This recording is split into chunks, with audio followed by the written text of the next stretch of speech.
Hi guys, I'm back on YouTube, and today I want to talk about all the different things I've picked up over the years in all the different relationships and entanglements that I've had with a whole bunch of different guys, and the ways that I could tell, maybe subconsciously, that they were not right for me and that it wasn't going to go anywhere. And that, maybe they're not red flags, but maybe they're orange flags. Maybe they're, yellow flags even. They don't have to be glaringly red flags, like he will threaten to beat you or something like that. But it's more of a subtle, more of a refined way to realize that maybe this person is not for you. Right? Because I think a lot of us want to be in a relationship really badly. We want to feel loved and we want to feel cared for. We want to feel like we belong with somebody. And when a person accepts having us, step into that role beside them, then it can feel, like it has become something that we have to cling on to with, tense hands and a bit of a neediness within ourselves, because we don't want to lose something that makes us feel like we're whole, makes us feel like we're needed and desired. But some of the things that I felt over the 20 years that I've been in and out of relationships, one is that if you don't feel physically attracted to them, there is a possibility that you never will. And this is a tough one because one of the first people I ever dated when I was very young, not very young, like I was definitely in university, so don't go thinking, I'm this and that. But when I was quite young and I dated somebody, and he was a great guy. I know everyone says that. They always preface with, he was a great guy, she was a great girl. Genuinely, he is a great guy and he's a family man now, right? But I never felt that craving for him physically. I never felt that sexually. And I was at an age where I really didn't understand how to read myself and read my own reactions to people. And I thought if I gave it some more time, maybe those feelings will come around. And maybe I'm just being silly. Maybe, it's all in my head. Maybe you don't even really need that. Maybe this is totally fine. Well, guess what? Months in, I ended up cheating on him. Because my body knew, my mind just didn't want to face it. So I did the most cowardly thing, and then I wrecked his trust in me because I was so young and stupid. I didn't know how to just respectfully say, this isn't for me. Big lesson there, okay? And I know this is going quite personal, and that's fine because I don't think cheating is such an uncommon thing nowadays where it's so shameful. And besides, it's happened honestly almost 20 years ago. But anyway, I just want you to know that we all do dumb things, right? We all do dumb things because, one, maybe we weren't taught how to be emotionally aware, right? How to understand ourselves, or how to understand our own feelings. And if something, makes us feel like, ooh, yes, like I want that, or like, ooh, no, like I don't think that's gross, like that's not for me, that's just not for me, right? But then we rationalize. And I'm a philosophy major, so I'm very good at logical arguments, at analysis, at critical thinking, and thinking outside of the box. But what all that means is that I was not in touch with myself, with my intuition, and with my heart. You will feel it. Like, basically what this video was about is to tell you that deep down inside, in the core of you, you will be told, if something's right for you, if someone is right for you or not. You don't have to make lists and stuff. Like these lists, I've made lists before too. Trust me. I've made pros and cons lists. Like, is this person like, well, he like, you know, like has called me bitch before, or but he like also opens my car door. Right? So we've all made lists.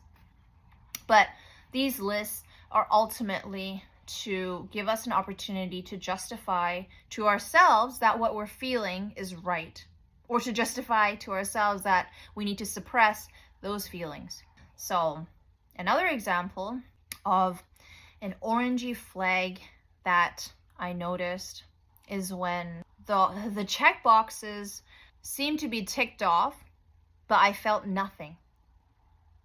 Like, you know, tall, handsome, like established, like successful, right? Funny, charming, all these things. But I just didn't feel it. I think nowadays, a lot of us women, you know, we're told to go for the 6 foot tall guy. We're told to go for like, you know, somebody who makes like 250,000 like USD, please. All these different things that, you know, on the surface should give us the kind of man, the kind of partner that we want, right? But they really don't, because these things are honestly so ephemeral. Like, money comes and goes, right? What is that person's character? Like, what is their integrity like? Will they support you emotionally as well as financially?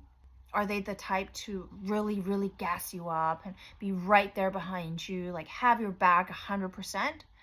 Or will they drop you for someone younger in a few years' time? Like, what kind of person are you allowing into your life and into your body? Like, into your body especially, because that's literally the exchange of energy. So you take on some of their energy, some of their characteristics. Like, some people don't think about sex as a deeper, I guess, an interplay of energies, but it really is. And if you're not aware of that, then, you know, maybe look into that a little bit further. There's, you know, different spiritual teachers and stuff who talk about like the importance of kind of like keeping your energy clean, right? And not letting everyone have access to it.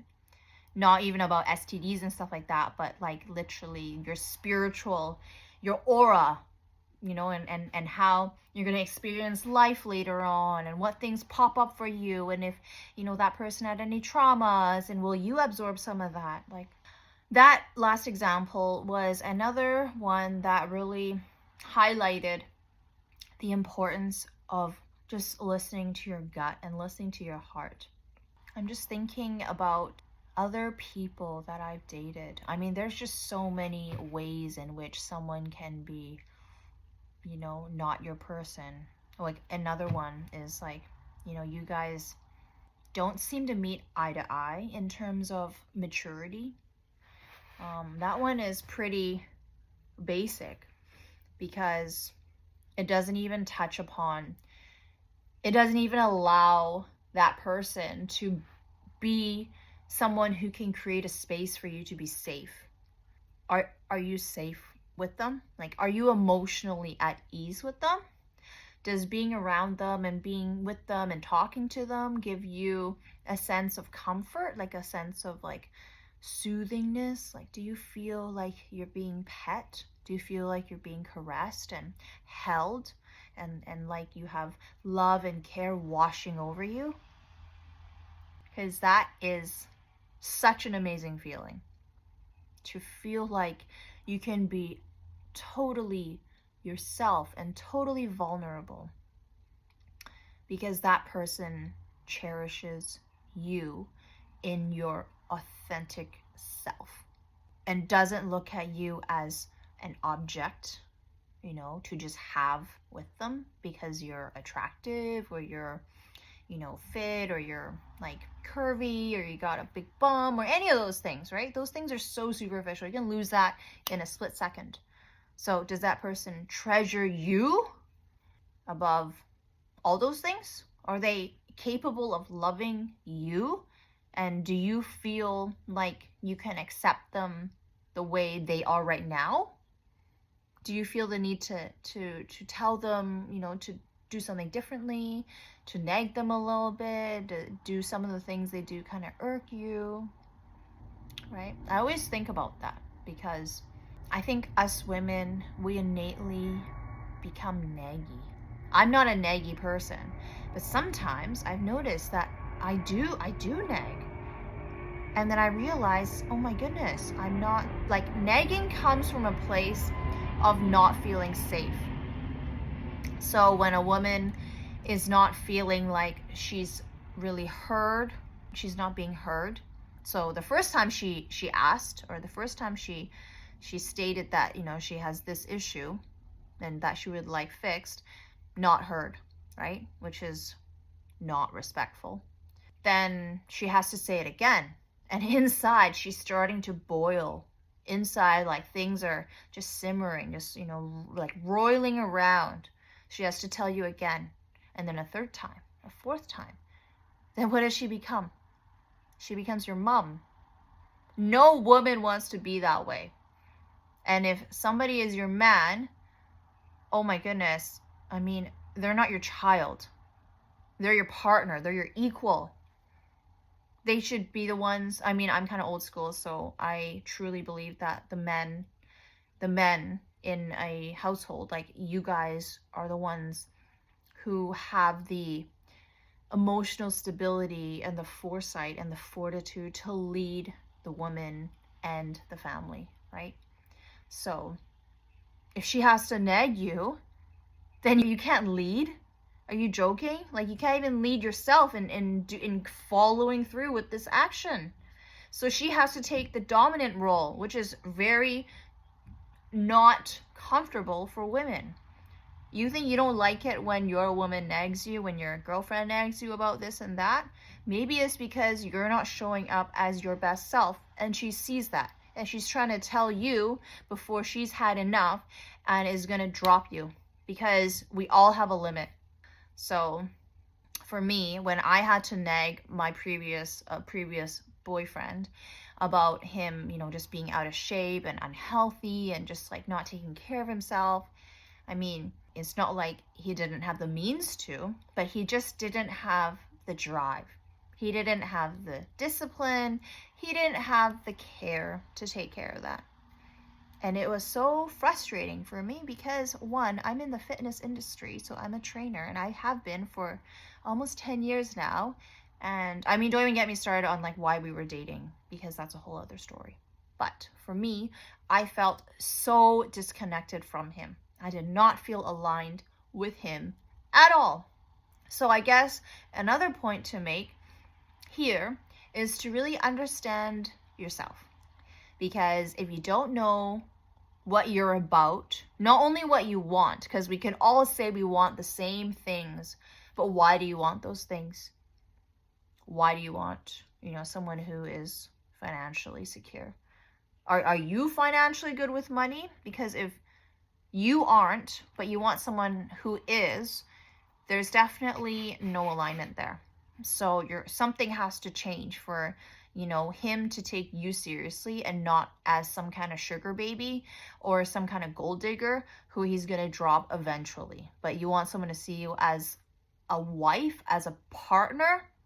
You truly have to learn how to manage yourself and all the different elements of your life, including your body, right? So we talk bank account, body, emotional well-being, relationships with other people, of course, your own work, whether you have a business or whether you have a job, right? All these different things have to be taken care of. And so if you want somebody who checks off all these boxes, but you yourself have not worked on them at all, or barely, or you're too lazy, or, you know, like you're just gonna pray for a white knight, even if one comes along, it's not gonna last, okay? Because there is no true alignment between the two of you.